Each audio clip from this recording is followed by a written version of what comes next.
Kung nanonood po kayo ng news, itong week na to, sabi ko kasi inyo, napakabilis po ng panahon, no? Pero kasama po sa news, according sa balita, meron tayong super typhoon na paparating next week. Tama ba? At sunod-sunod po yung mga bagyo. Tapos meron namang super typhoon na paparating. Naalala ko about months ago, sabi ng Pag-asa, wala daw masyadong ulan ngayon. Pero parang pinaasa lang ata tayo. Amen. Pero ano ba ang sinasabi ng Bible? 'Di ba? Regarding sa storm, sa bagyo. Ito yun yung pag-uusapan natin. Ano ang kinalaman nito sa life natin? So, ang message po natin today is called The Storm-Proof Life. Ayan. So, ibig sabihin, meron talagang storm. Parang I remember isang passage sa Bible, sabi ng word, no weapon formed against us shall prosper and succeed. So, therefore, merong weapon. Okay. But they will not succeed. So, ito namang storm-proof life. So, ibig sabihin, meron talagang storm na darating. At meron pong warning ang Panginoon sa atin regarding sa storm. Okay. So, pagka binasa po natin yung ating pong text mamaya, pag narinig nyo yung storm, interchangeable po yon sa mga pagsubok ng life, yung mga trials. Sino ba sa atin ang hindi nakaranas ng mga pagsubok? Diba? Parang halos lahat tayo nakakaranas talaga noon. And then, yung mga characters dito sa passage na to, nandito po, mababasa natin yung wise man at saka yung foolish man. And then, pagka yung house naman, interchangeably, it refers to our life. Okay? And then, pag nabasa natin yung foundation, and it refers to Jesus Christ. So, samahan niyo po ako. Basahin natin. You can open your Bible in Book of Matthew, chapter 7, verses 24 to 27. Okay? So, basahin po natin. Sabay-sabay po tayo. In verse 24. Therefore, everyone who hears these words of mine and puts them into practice is like a wise man who built his house on the rock. Okay, sabi natin kanina, pag nabasa natin yung house dito, it refers to our life. Okay? So, yung rock, syempre walang iba kundi si Jesus Christ. The rain came down, the streams rose, and the winds blew and beat against that house, yet it did not fall because it had its foundation on the rock. Verse 26, but everyone who hears these words of mine and does not put them into practice, application, is like a foolish man who built his house on sand. Verse 27, the rain came down, the streams rose, and the winds blew and beat against that house, and it fell with a great crash. Okay, tingnan po natin in Tagalog version. Kaya ang sino mang nakikinig, pwede po ba sabihin mo sa katabi mo, makinig ka? Okay. Kaya sino mang nakikinig at sumusunod, sabihin mo ulit sa katabi mo, sumunod ka. Sumusunod sa aking mga sinasabi ay katulad ng isang matalinong lalaki. Sabihin mo ulit sa katabi mo, matalino ka. Ayan. Ayan. Amen. Ang matalinong lalaki na nagtayo ng kanyang bahay sa pundasyong bato, nang umulan ng malakas, ito na yung super typhoon, at bumaha, hindi ito nagiba dahil nakatayo ito sa matibay na pundasyon. Ngunit ang sinumang nakikinig sa aking mga salita, pero hindi naman ito sinusunod, ay parang taong hangal na nagtayo ng kanyang bahay sa buhangin. Nang umulan ng malakas at bumaha at humampas ang malakas na hangin sa bahay, nagiba ito at lubusang nawasak. So yung ating pong key text dito is in verse 24. Therefore, everyone who hears these words of mine and puts them into practice is like a wise man who built his house on the rock. Okay. So, ito pong message na to para ito sa pabago-bagong panahon. Sabi nga, meron daw tinatawag na seasons of life. 'Di ba? Yung seasons of life natin, minsan masaya, minsan malungkot, minsan tahimik, minsan magulo, 'di ba? Seasons of life. Okay, because we live in a world where everything seems uncertain. 'Di ba? Careers change, pabago-bago.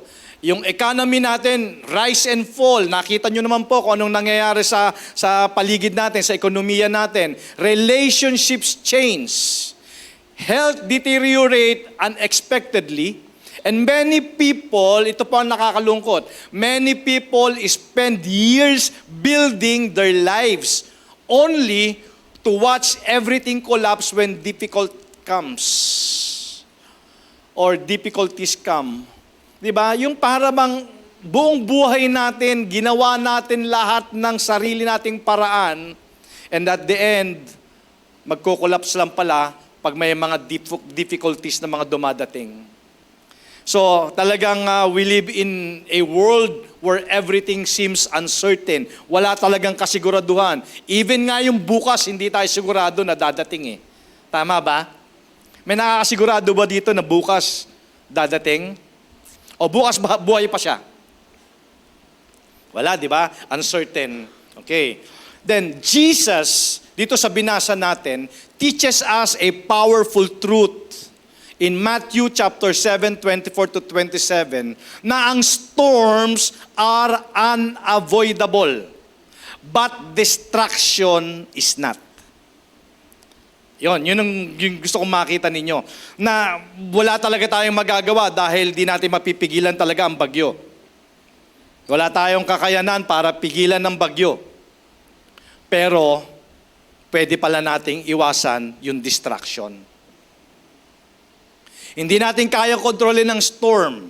Pero pwede nating kalmahin yung sarili natin during the storm. Amen. Okay. So, Jesus teaches us a powerful truth, mga kapatid, in Matthew 7, 24 to 27. So, dito po makikita natin yung difference between a life. Okay, binasa natin kanina, makikita nyo yung pagkakaiba between life na nakatayo, matatag, matibay, at yung life that falls, yung bumagsak. It is not the absence of storms. It is the presence of right foundation. In other words, ang kaibahan ng buhay na nanatiling matatag at ang buhay na bumabagsak ay hindi kawalan ng mga bagyo, kundi ang pagkakaroon ng tamang pundasyon. Amen? So, nagbigay po sa atin ng warning ang pag-asa, ang mga weather forecasters natin, at nagsisimula tayo, di ba? Ayusin yung bubong natin, ayusin man yung kung ano yung mga parte ng bahay natin kasi may malakas na hangin tayong ina-expect, merong malakas na ulan tayong ina-expect. So, ganun po tayo maghanda. So, paano di naman tayo naghahanda sa life natin? Kasi unavoidable yung storm eh. But distraction is not.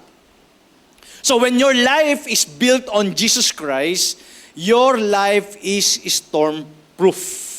Again, church, mga kapatid, meron pong storm. Merong problema. May pagsubok. It's unavoidable. Kung babalikan po natin in verse 25, sabi dito, the rain fell, the floods came, and the winds blew. Nang umulan ng malakas at bumaha, at humampas ang malakas na hangin sa bahay. So, mapapansin nyo po dito sa story na binasa natin, this happened to both houses. Ibig sabihin, parehong nakaranas ng bagyo. Both the life of the wise man and the life of the foolish man. Pag umulan, pag bumagyo, pag dumating yung super typhoon, lahat makakaranas. Walang exempted. Amen. So, yung wise man, dito sa nabasa natin, naka-experience ng storm, ganun din yung foolish man. Pareho silang naka-experience. So, ano yung practical application natin? So, since Church, we all face storms. Sabi ko nga po, sino ba ang hindi nakakaranas?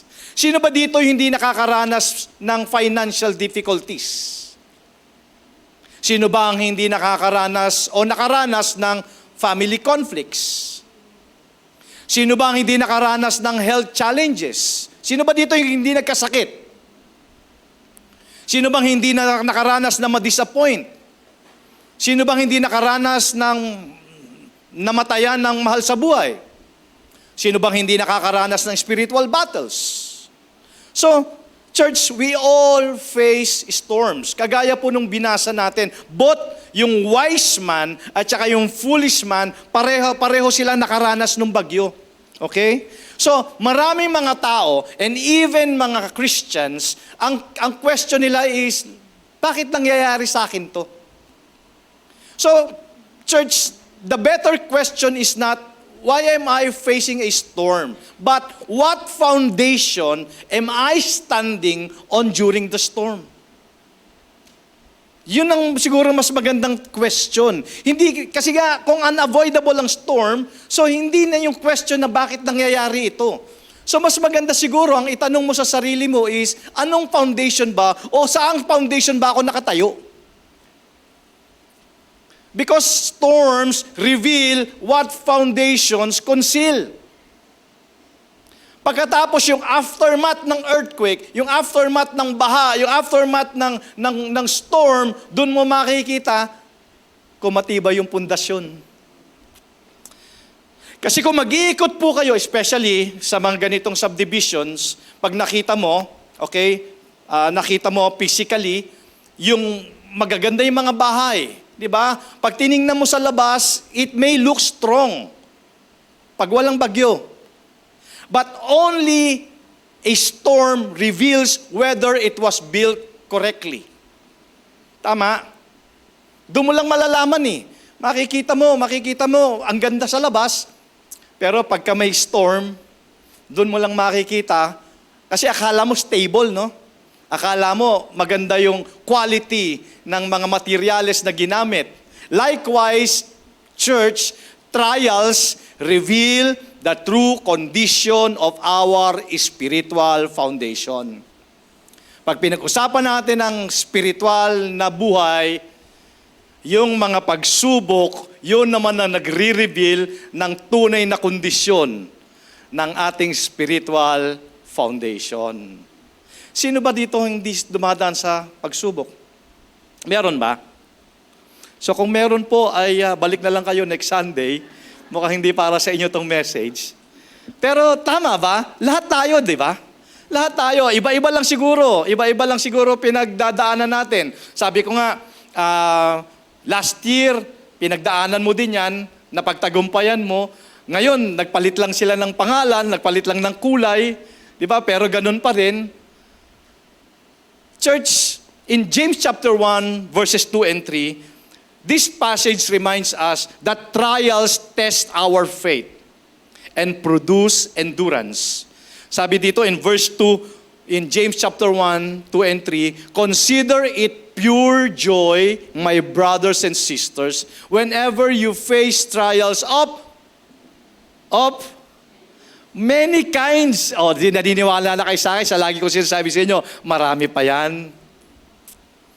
Of many kinds. Iba-iba, no? Iba-iba talaga yung pinagdadaanan natin. Hindi pa, sabi nga, hard pressed on every sides. Hindi pa tapos, may paparating na naman. Okay. So, because you know, sabi dito, consider it pure joy, mga kapatid, magalak kayo sa tuwing dumaranas kayo ng mga pagsubok, sapagkat alam ninyong nagdudulot ito ng katatagan sa inyong pananampalataya. So sometimes, God allows, di ba, yung trials. Kasi ang trials galing kay Lord, ang temptation kay devil. Okay, kaya sabi ng Bible, consider it pure joy. Kasi it produces perseverance, testing of your faith. So, pwede nating sabihin na kung ikaw ay may pinagdadaanan ngayon, what if yan ay pagsubok lang ng iyong pananampalataya? Baka naman, kasi alam niyo po, sa totoo lang, masarap mag-church, Masarap mag-worship pag may blessing. Tama? Masarap mag-worship pag bagong tanggap ng komisyon. Masarap mag-worship pag bagong sweldo.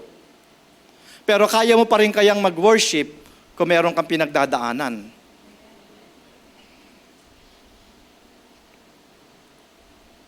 So therefore, kaya pala may various trials kasi para malaman kung gaano katatag ang pananampalataya mo. At para malaman din kung anong pundasyon mo. Kasi hindi maiiwasan ng storm. Nandyan talaga. Malalaman kasi ang tibay depende sa pundasyon. Maaring lagi namang nasa simbahan, baka nga nagsiserve pa, pero posible din na mali ang pundasyon. Mali yung confidence. Mali yung trust. Hindi na pala kay Lord. Do you agree? So this leads to point number 2. Point number 2 is, the foundation determines the outcome. O yan ha. Sabi ko sa inyo, yung aftermath, doon mo malalaman talaga eh. Kasi the two houses dito sa story na to na sinasabi ni Jesus probably look similar from the outside. So kung titingnan mo yung dalawang bahay, pareho na mga mukha na mga matibay sa labas, maganda. Kung titingnan mo yung dalawang Kristiyano, mukha namang mabait. Di ba? Mukha namang matatag. Pero the foundation determines the outcome. So the difference was the underground. Dito sa story na binasa natin, one was built on rock and the other was built on sand. Sino ba naman talaga hindi tatawagin na foolish na hangal na hindi naghukay, hindi gumawa ng pundasyon at ang bahay niya itinayo sa ibabaw ng buhangin? Imagine nyo po, from the story that we read, the storm was the same. And then, both houses, the appearance was similar, but the outcome was different. Magkaiba, no? Parang ngayon, iisang sermon lang naririnig nyo ngayong umaga. Pero I'm telling you, magkakaibang outcome nun. At mamaya maglilid tayo doon. So anong great lesson? Great lesson is, the strength of a building is determined by what nobody sees. Hindi mo pwedeng sabihin na matatag tong bahay na to just by looking from outside. Kasi nakadetermine ito doon sa underground. Ano ang pundasyon? Baka naman substandard ang ginamit na mga materyales.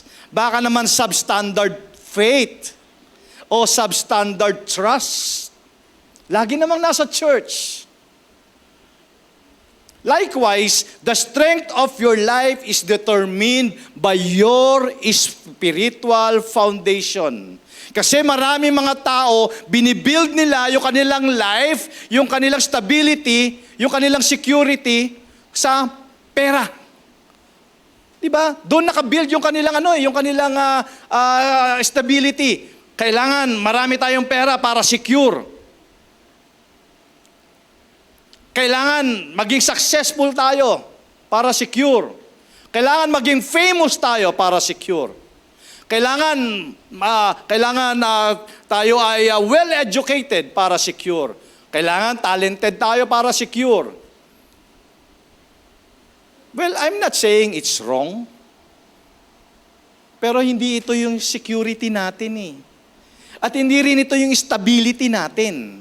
These things are not evil, church, but they make terrible foundation. Hindi pwedeng maging foundation natin ng pera.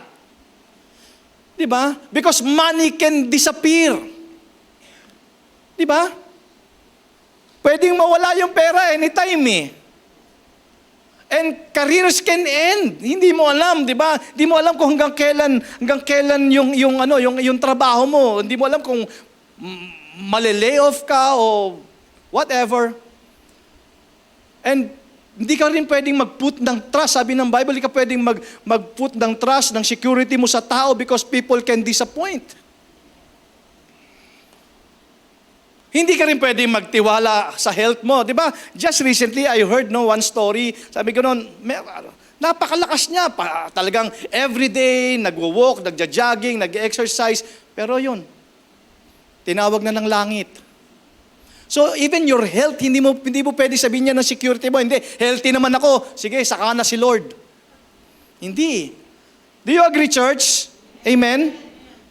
And of course, hindi ka rin pwedeng maging confident and pag-security mo ang beauty mo. Because beauty fades. Tama? Tingnan mo yung katabi mo. Sabi mo sa kanya, isang araw magpe-fade yan. Maniwala ka. Tama? Amen? Beauty fades, mga kapatid, but only Jesus Christ remains. Amen? Only Jesus Christ unshaken. In 1 Corinthians chapter 3 verse 11, for no one can lay a foundation other than that which is laid.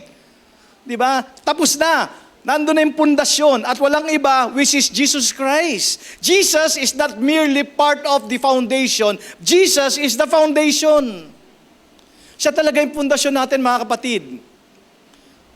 Kaya, maniwala po kayo, hindi mo pwedeng gawing security mo, magparami tayo na magparami ng pera. You remember the story in the Bible?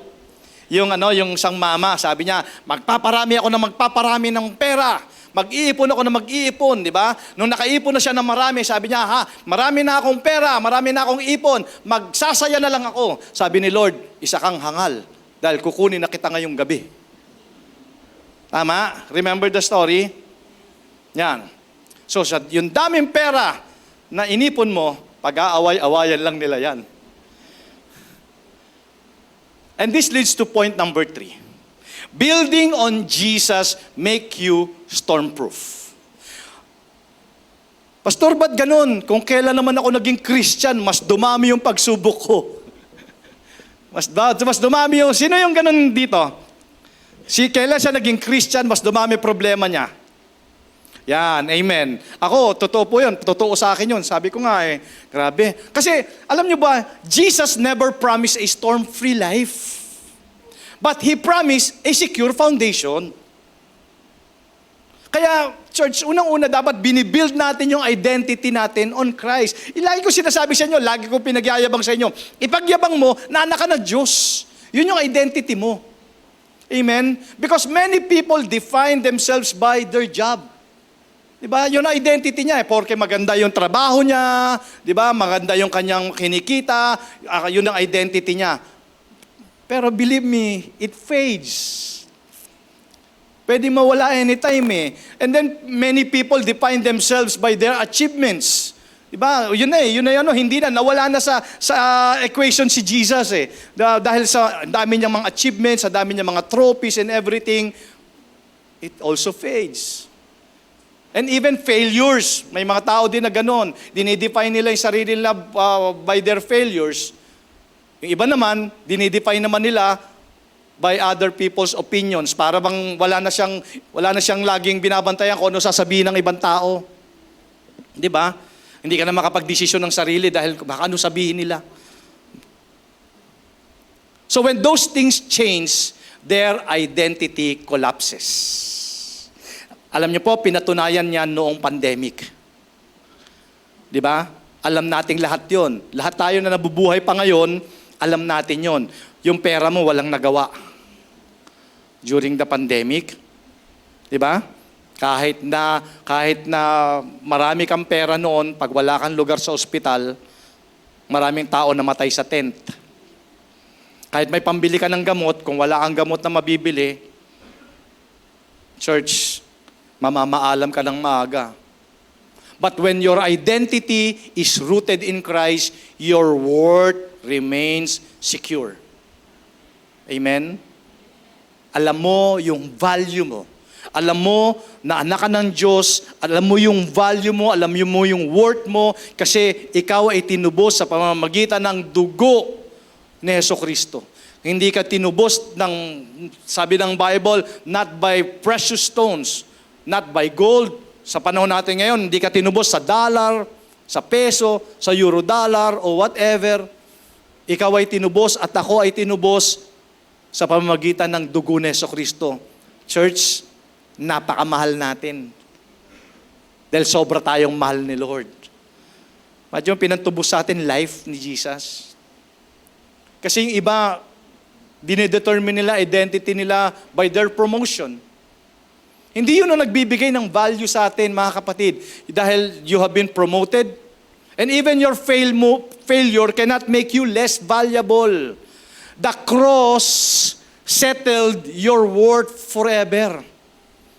Kanina nagkaroon kami ng communion, mga kapatid. That's happening every first Sundays of the month. Attend po kayo. Laging bukang bibig ni Jesus, di ba? In remembrance of me. Di ba? Kaya aalalahanin natin lagi, mga kapatid, the cross settled your worth forever. You are loved. You are precious. Di ba? And then, dapat binibuild natin yung relationship natin kay Jesus Christ. Dapat laging maliwanag sa'yo, sa araw-araw ng buhay natin, kailangan natin ng Panginoon. Well, yes, people make poor foundation because people are imperfect. Walang sino man, no spouse, no friend, no child or parent can meet every need of your soul. Only Jesus can. Yung nararamdaman mo, deep inside you, na walang makapagpaliwanag, yung nararamdaman mo na emptiness, na void, na kakulangan sa, deep inside you, walang ibang makakapag-feel ng void na yan, only Jesus Christ. When Christ is your source of fulfillment, you stop placing unrealistic expectation on people. Yan ang problema kasi, pagka dinedetermine na natin yung identity natin, tapos ang expectation na natin sa tao, mabibigo lang tayo. Di ba? Pag umasa ka sa tao, mabibigo ka, maniwala ka sa akin. So instead of demanding from others, you begin loving others. Healthy relationships are built on a healthy relationship with Christ. Pag tama ang relasyon mo sa Panginoon, magiging tama ang relasyon mo sa ibang tao. Pero naniniwala ba kayo na minsan, Pastor, parang ang hirap, no? Yung binabagyo ka na, pero kailangan mo pang mag-attend sa bagyo ng iba? Nangyayari? Yung dumadaan ka na nga sa matinding problema, pagsubok, tapos si sister naman. Di ba? Ang aga-aga naman akong tinext. Di ba? Yung binabagyo ka na nga ng problema, tapos kailangan mo pa siya samahan doon sa bagyo niya. Buti na lang. Buti na lang nandyan si Lord. Amen. And then next is, build your family on Christ. In Joshua 24 verse 15, but if you refuse to serve the Lord, then choose today. Sabi dito, sige, kung dapat mamili ka na ngayong araw na to, whom you will serve. Would you prefer the gods of your ancestors served beyond the Euphrates? Or will it be the gods of the Amorites in those land you now live? But as for me and my family, we will serve the Lord. Dapat po i-build natin sa tamang pundasyon yung pamilya natin. Ako po, masaya yung puso ko pag nakikita ko yung pumapasok dyan na magkakasama kayong pamilya. Di ba? Sabi ng Bible, as for me and my family, we will serve the Lord. As for me and my family, we will worship the Lord. As for me and my family, we will pray to the Lord. Amen? Kasi binibuild natin yung family natin on the right foundation. Homes built on Christ experience grace. Siyempre, pag ang pamilya natin ay binibuild natin on Jesus Christ, yung mga magulang, learn to lead with wisdom. Children learn their value comes from God. Hindi kung kahit kanino. Marriages Become partnership of service rather than competition for control. Diba? Ito yung sinasabi natin na naririnig ko madalas ito. Anong sekreto ninyo mag-asawa? Ang sekreto namin ay si Jesus nasa sentro ng aming marriage. Well, dapat po ganun talaga. Diba? Dapat nasa sentro siya ng marriage natin. We become partners of service. Diba? We become partners in worshiping the Lord rather than nagpapagalingan tayo. Wala pong ganun. Dapat yung marriage natin talaga, si Jesus yung nasa center. Because peace replaces pressure. Believe me, lalo na yung mga matatanda na po mag-aasawa dito. Di ba? Alam niyo po yun, pag si Jesus nasa sentro ng inyong marriage, kahit na may pressure sa mag-asawa, na pagtatagumpayan ninyo. Amen? And then this leads to another point. The wise man did more than hear. Ayan. So, hindi lamang siya basta nakinig. Jesus did not say the wise man simply heard these words. Ang sabi niya, everyone who hears these words of mine and does them.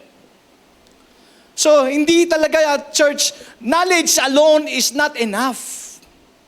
Kasi, ilang taon na ba yung nakausap ko na, alam mo, pastor, 3 beses ko na nabasa yung Bible Pabalik-baliktad na nga lang nagsimula ng Revelation, papuntang Genesis. Di ba? Sa sobrang ilang beses niya na nabasa.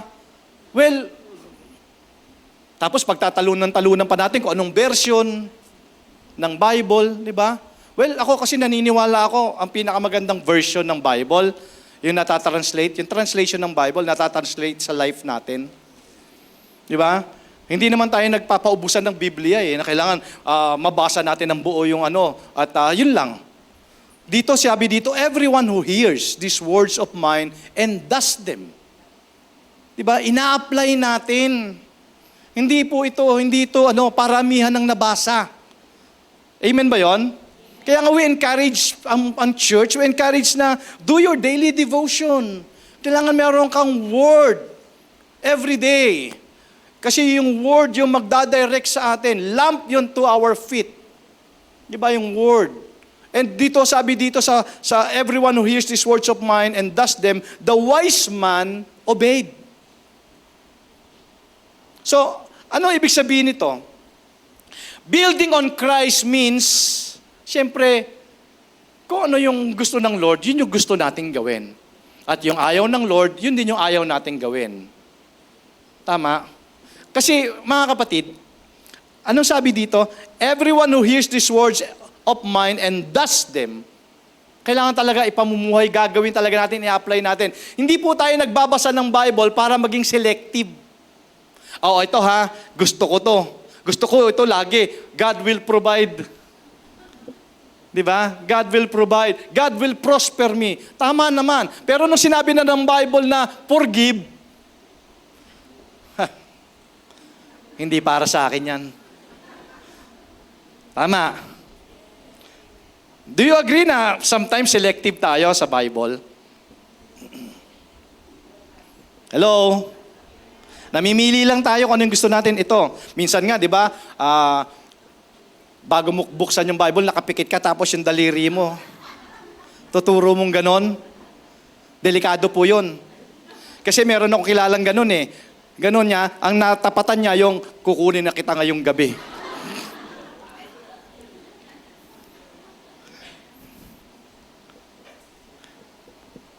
Church, hindi po tayo kailangan maging selective. Kailangan talaga yung word, yung authority ng life natin. Yun talaga yung i-obey natin. Because forgiving, when it's difficult, kailangan mo mag-obey. Praying when you feel weak. Alam niyo po, lagi ko kayong binibilinan, di ba? Sinasabi ko sa inyo, puwersahin ninyo na manalangin. Puwersahin ninyong mag-worship yung sarili ninyo. Puwersahin ninyong pumunta sa church. Kasi kung di mo gagawin yan, may nagpupuwersa sa likod mong, huwag kang mag-pray. May nagpupuwersa sa likod mong, huwag kang mag-worship. Kanina lang may nagpupuwersa sa inyong wag kayong mag-church eh. Tama? Kaninang, lalo na pagka umaambon-ambon sa umaga, no? Church kaya ako. Ambon lang naman. Parang signal number 3. Ito na ata yung sinasabi ni Pastor na super typhoon. Di ba? Minsan gano'n tayo eh. Nag-ano tayo mismo sa sarili natin eh, di ba? Amen. Umamin kayo. Umamin. Kagabi pa lang, iniisip mo na eh, no? Church kaya ako. Ano kaya yung dadahilan ko sa pastor ko? O sa cell leader ko? Trusting God, even if you don't understand. Yung patuloy ka nagtitiwala sa Diyos, kahit hindi mo maintindihan kung ano nangyayari. Following scriptures when culture disagrees. Di ba?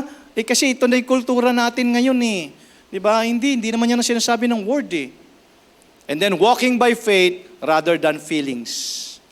A strong foundation is built one act of obedience at a time. Di ba? Every day, pinipili mong mag-obey sa Panginoon. You are strengthening the foundation beneath your life. And then, lastly, the gospel is our unshakable foundation. Alam niyo po, the greatest news is that Jesus has already done the hardest part. Ito, lagi niyong narinig ito. It may sound parang joke, pero ginagawa na ni Jesus yung hardest part. Siya na yung nagpapako eh. Magwo-worship na lang tayo. Hello? Magwo-worship na lang tayo nang may papurit pa sa salamat. Amen? O baka naman gusto nyo pang magpapako din. Ginawa na ni Jesus yung hardest part. The foundation has already been laid. Sa cross, binayaran na ni Jesus yung kasalanan natin. Jesus defeated death. Jesus secured our salvation, and Jesus established an eternal foundation. We do not build the foundation, we build upon the foundation. Diba? Hindi sinabi ng Lord na gawin natin yung sarili nating pundasyon. Kailangan, nandyan na yung foundation eh. Magtatayo na lang tayo sa ibabaw nun. Kaya nga sabi ko nga po sa inyo, sino ba naman na matinong tao na hindi gumawa ng pundasyon, tapos nagtayo pa siya ng bahay sa ibabaw ng buhangin? Siyempre nga naman, pag may dumating na malakas na alon, nakakita na kayo ng castles in the sand? Sino dito nung bata siya, magawa siya nun? Yan, at least may dalawa, no? Dito. Di ba, pag nasa beach ka, pa-castle in the sun ka pa, tapos biglang, malapit na matapos, biglang dadating yung waves. Ganun po yung foolish man. We do not build the foundation. We build upon the foundation. Our confidence is not in our strength. Maniwala po kayo sa akin. Hindi tayo pwedeng magmalaki sa Panginoon. Hindi natin pwedeng sabihin na malakas pa ako. Hindi ko pa kailangan si Lord. Witness po tayo. Minsan yung ating mga mahal sa buhay, minsan yung ating mga kakilala, ngayon nandyan sila, tomorrow, gone. Hindi po yung confidence natin is on our own strength. Hindi yung confidence natin sa savings natin. Hindi sa achievements natin. Our confidence is in Jesus' finished work. Kaya nga, isa sa pinakamalakas na sinigaw before Jesus died, sabi niya, it is finished. When everything around us shakes, Christ remains unchanged. His grace remains sufficient. His promises remains true, and His love remains constant. Because Jesus stands, therefore we stand. Amen? So, balikan natin. The question is not whether storms will come. Pastor, may bagyo ba dadating? Hindi po yun ang tanong eh. Because they will come, surely. Actually, marami pa. The question is, what are you building your life upon? Is your life built upon success? Yun ba yung buhay mo? Paano kung lumaos ka na bukas? Is your life built upon money? Paano kung mawala yan bukas? Is your life built upon popularity or self-effort? The storm, yung bagyo, will eventually expose the weakness of that foundation. But if your life is built upon Jesus Christ, you can face every storm with confidence. Alam mo yan, church. Trust God. You've survived. Ang dami mo na nalampasang bagyo. Amen? At dahil marami ka nang nalampasan na bagyo, you will survive whatever is coming. Kahit anong signal pa yan, you will survive. Not because of your own strength. At dahil matibay yung pundasyon mo. Amen? Kaya sabi ko nga po, sabi doon sa news, yung daw bugso ng hangin ay umaabot ng 240 kilometers per hour. Napakalakas po nun. That super typhoon, the winds may blow. The floods may rise. Ayan, di na naman natin alam kung saan na naman ang babahain. And then the rain may fall. Pero, sabi nga natin last week, your life cannot be destroyed. Amen? Your life will be storm-proof. Why? Because the rock beneath you cannot be moved. Yung right foundation, si Jesus Christ. Kailangan talaga natin ang Panginoon sa buhay natin.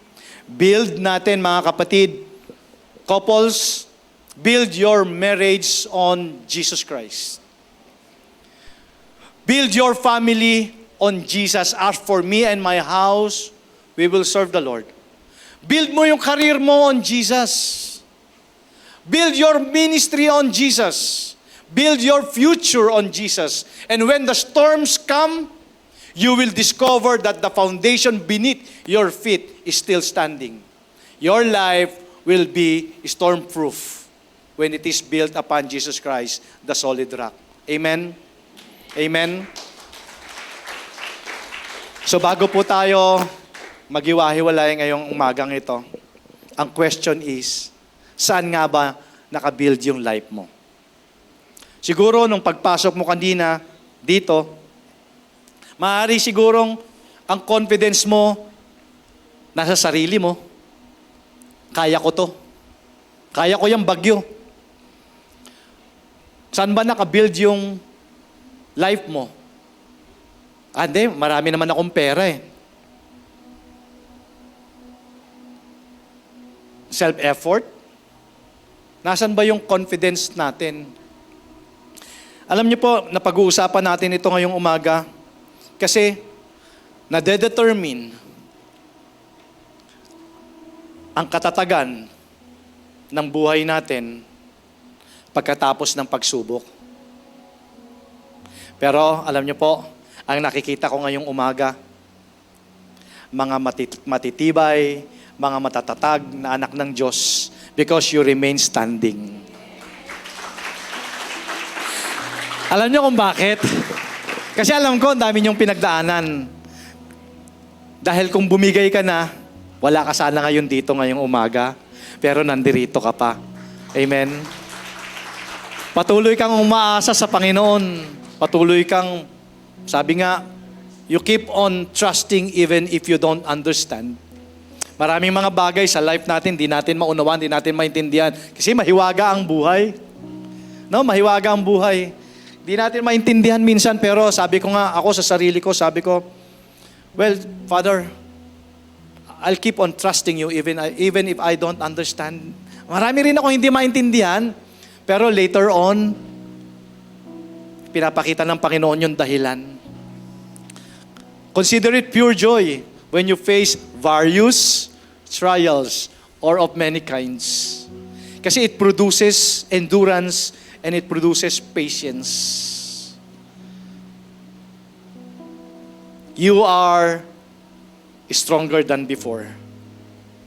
At maniwala po kayo sa akin, ang dami mo ng pinagdaanan. Pwede ba pakitapik mo yung katabi mo? Sabi mo sa kanya, ang dami mo ng pinagdaanan. Sabi nga, yung sa kaliwa, yung sa kanan, tapikin mo, ang dami mo ng pinagdaanan. Huwag kang susuko. Hindi kayo iiwan ni Lord. Hindi kayo iiwan. Nasa tama kang pundasyon. Amen? Amen ba yun? Palakpakan nga po natin ang Panginoon. His grace remains sufficient. Hallelujah.